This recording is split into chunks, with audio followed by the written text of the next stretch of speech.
El síndrome de fibromialgia se ha definido como una constelación de síntomas, entre los que se incluyen dolor crónico difuso y la presencia de puntos hipersensibles o dolorosos. Habitualmente el síndrome es debilitante y produce frustración, tanto a los médicos como a los pacientes, debido a su naturaleza crónica, a sus múltiples etiologías propuestas, a los límites confusos de su definición y a la ausencia de una terapia segura y eficaz para tratar los síntomas. Desde el siglo XVI se encuentran en la literatura médica descripciones de dolores musculares crónicos que pudieran corresponder a lo que ahora llamamos fibromialgia. Valiu introdujo el término reumatismo muscular en 1592 para definir al dolor musculoesquelético crónico y difuso. En 1815, el médico británico Balfour nos habla de que el reumatismo se acompañaba de formaciones nodulares del tejido conjuntivo subcutáneo. Dichos nódulos eran dolorosos a la presión. El término fibrositis fue acuñado por primera vez por el neurólogo británico Gowers en 1904, bajo el argumento de que existía un proceso inflamatorio en el tejido fibromuscular. Gowers describió algunas de las características clínicas de lo que ahora incluimos dentro del síndrome fibromiálgico: la sensibilidad a la presión mecánica, la fatiga y los trastornos del sueño. Travell, en el año 1938, nos hablaba del síndrome doloroso miofacial. Más tarde, Boland acuñó el término reumatismo psicógeno, pero no fue hasta el año 76 cuando Hens nos habla de fibromialgia tal y como la conocemos hoy día. Él prefería decir fibromialgia porque le parecía un apelativo más adecuado para un padecimiento con nula o ninguna inflamación. Ya en el año 1990, encabezados por Wolf, un grupo de investigadores norteamericanos, incluyendo algunos canadienses, llevó a cabo un estudio controlado. Se contrastaron las manifestaciones clínicas de pacientes con fibromialgia versus personas con otro tipo de padecimientos reumatológicos. Y con ello llegó la publicación de los primeros criterios de clasificación, que no de diagnóstico, del Colegio Americano de Reumatología, que son por los que hasta hoy día nos guiamos para definir los casos de fibromialgia. En nuestro país, en el año 1947, se publicó este librito que hablaba exclusivamente de lo que llamaba el profesor Max Lange de reumatismo muscular, en el que se definían una serie de padecimientos muy parecidos a los que hoy llamamos como fibromialgia.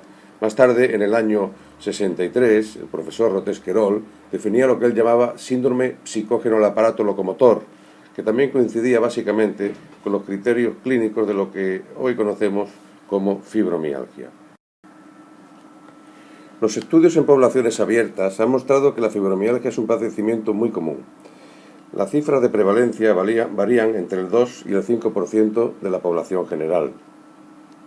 Entre el 80 y el 96% de los pacientes afectados son mujeres. En el estudio llevado a cabo por Loreto Carmona y colaboradores en España, el estudio EPISER, la prevalencia de la fibromialgia se establecía en el 2,4%.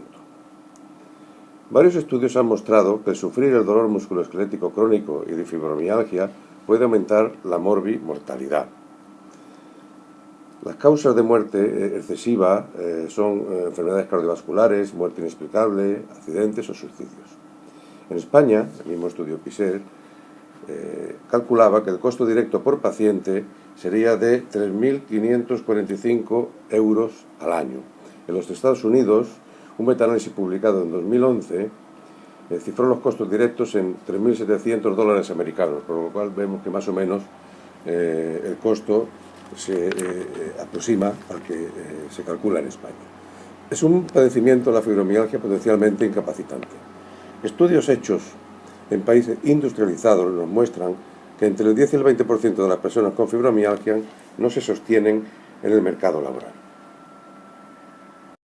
Los criterios para definir la fibromialgia, que vinieron dados por el Colegio Americano de Reumatología en el año 1990, se refieren a una presencia, en primer lugar, de dolor generalizado durante 3 meses al menos, definiéndolo como dolor bilateral por encima y por debajo de la cintura e incluyendo dolor del esqueleto axial. Además, ha de presentarse dolor a la palpación en al menos 11 de los 18 puntos descritos. Este dolor debe producirse con una presión de 4 kilos por centímetro cuadrado. Esta presión, más o menos en un explorador entrenado, viene dada por el momento en que el lecho ungueal cambia de color y pasa de rosado a blanco. En esta figura vemos los 18 puntos descritos para verificar los criterios de la fibromialgia, y vemos que se distribuyen en la región occipital, se distribuyen en los epicóndilos, se distribuyen en la cara interna de las rodillas, regiones glúteas, regiones trocantéreas, y en la espalda en las inserciones del trapecio y del supraespinoso, y por delante la parte baja cervical y en la región de la segunda costilla. En el año 2010 han sido descritos unos nuevos criterios que se proponen, todavía se postulan, se proponen, no están realmente aceptados para definir el síndrome de fibromialgia y medir la severidad de sus síntomas. Se basa en una serie de score, una serie de tablas y medidas, y siempre exigen que la sintomatología haya comenzado antes de los 3 meses y que no haya otra patología. Estos nuevos criterios tienen en cuenta el índice de dolor generalizado o VPI.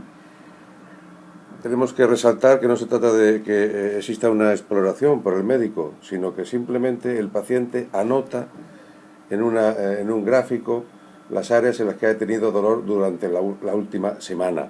Estas áreas suman 19 y el paciente habrá de tener un número igual o superior a 7 áreas de dolor durante la última semana.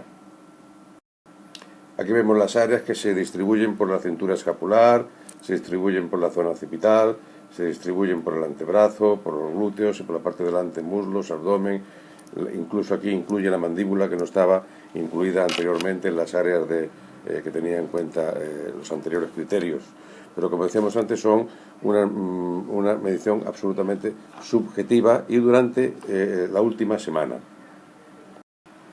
Posteriormente se le pasa un cuestionario donde hay un segundo índice, que es el SS Score, o índice de gravedad de los síntomas, que valora la fatiga, valora el sueño no reparador y valora los trastornos cognitivos, en un grado de 0 a 3 cada ítems. El último cuestionario sería el que hace referencia a una serie de síntomas. De estos síntomas el paciente ha de señalar los que ha tenido durante la última semana. Si no ha tenido ninguno, se le considerará asintomático y tendrá 0 puntos.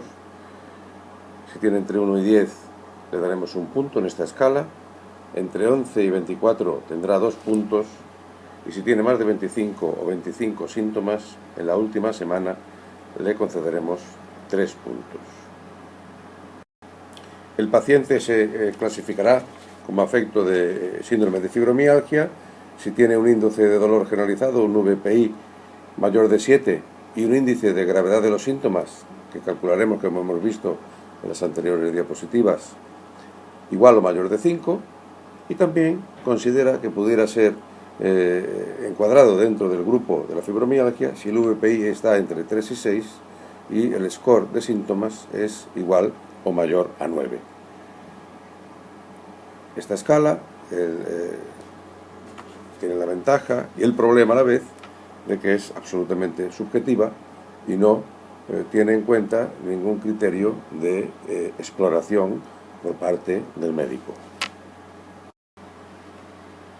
Existen enfermedades y padecimientos que se pueden confundir o pueden coexistir con la fibromialgia. Es el caso de algunas enfermedades reumáticas inflamatorias, en particular el lupus, síndrome de Sjögren, y con frecuencia también, por ejemplo, las espondiloartropatías, que comienzan con manifestaciones al principio sutiles, un poco atípicas y que podrían confundirse con la fibromialgia. Parte de ello, por ejemplo, puede coexistir o se solapa a veces el síndrome de fatiga crónica, el síndrome de hiperlaxitud articular, que como decíamos algunos lo consideran un precursor o una manifestación también de la fibromialgia, las miopatías en estadios iniciales, síndrome depresivo, que con la astenia, el cansancio, la fatiga, la mayor sensibilidad al dolor puede confundirnos, y el hipotiroidismo, que también con este cansancio, esta apatía, esta menor facilidad o menor resistencia al ejercicio también se puede confundir con los factores que pueden inducir a pensar que aquel paciente padece de fibromialgia. Aquí vemos algunas imágenes, como decíamos antes, del síndrome de hiperlesitud articular, que se solapa con la fibromialgia y que puede ser un mecanismo en su patogenia que está descrito con unos criterios claros, que no es el caso que nos ocupa, y que en la exploración clínica de todo paciente con fibromialgia debemos de explorar. En cuanto al laboratorio, siempre es necesario realizar una analítica más o menos de rutina en aquel paciente que nos viene por primera vez, en el que podemos sospechar el síndrome. Un hemograma, una bioquímica general, con transaminasas, con urea, creatinina, fetasa alcalina, la velocidad de sedimentación, una función tiroidea, una función hepática completa y unos anticuerpos antinucleares son imprescindibles a la hora de explorar de manera analítica al paciente que nos acude y en el que sospechamos la presencia de la enfermedad. Los trastornos del sueño han sido invocados como causa de la presencia de fibromialgia.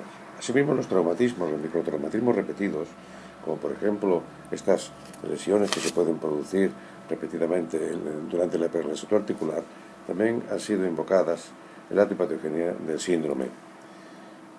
Han sido investigadas las alteraciones hormonales, sobre todo de la hormona del crecimiento, con una disminución en su secreción en aquellos pacientes que padecían de síndrome de fibromialgia. En los últimos años se han producido investigaciones y estudios que demuestran la alteración de los neurotransmisores en este tipo de pacientes, fundamentalmente de la serotonina y la dopamina. Asimismo, se ha encontrado alteración de la sustancia P, lo que genera una disminución del umbral de dolor. Por otra parte, también existen investigaciones que nos hablan de una disfunción del sistema nervioso autónomo, con una alteración de la respuesta al estrés, de manera que hay una respuesta exagerada. Hablaremos de un síndrome de alodinia generalizada, una especie de síndrome simpático reflejo generalizado, que nos hace que tengamos una menor resistencia al dolor físico. Varios estudios vemos cómo encuentran en el líquido cefalorraquídeo de pacientes con fibromialgia un aumento de la sustancia P. Hay varios autores que son coincidentes en estos hallazgos. El tratamiento farmacológico es frustrante tanto para el médico como para el paciente. En primer lugar, podemos disponer de antidepresivos del tipo de los tricíclicos, como la amitriptilina, comenzando por dosis bajas. En segundo lugar, podemos asociar alguna benzodiazepina que nos inducirá al sueño y además tiene un efecto relajante muscular. Los AINES hemos de utilizarlo lo menos posible, puesto que el beneficio que tenemos es muy reducido y en cambio podemos tener efectos secundarios importantes. Podemos usar el tramadol solo o en combinación con el paracetamol. Y, asimismo, está muy en boga el uso de antidepresivos con efecto de inhibición de la recaptación de serotonina, ya sea la fluoxetina, la sertralina, la venlafaxina, la que mejor se acomode al paciente. Hemos de individualizar el tratamiento y probar diferentes tratamientos hasta dar con el más adecuado. La pregabalina, un analgésico usado para el dolor neuropático, ha sido aprobado por la FDA específicamente para la fibromialgia. Hemos de empezar por dosis muy bajas, aumentando paulatinamente.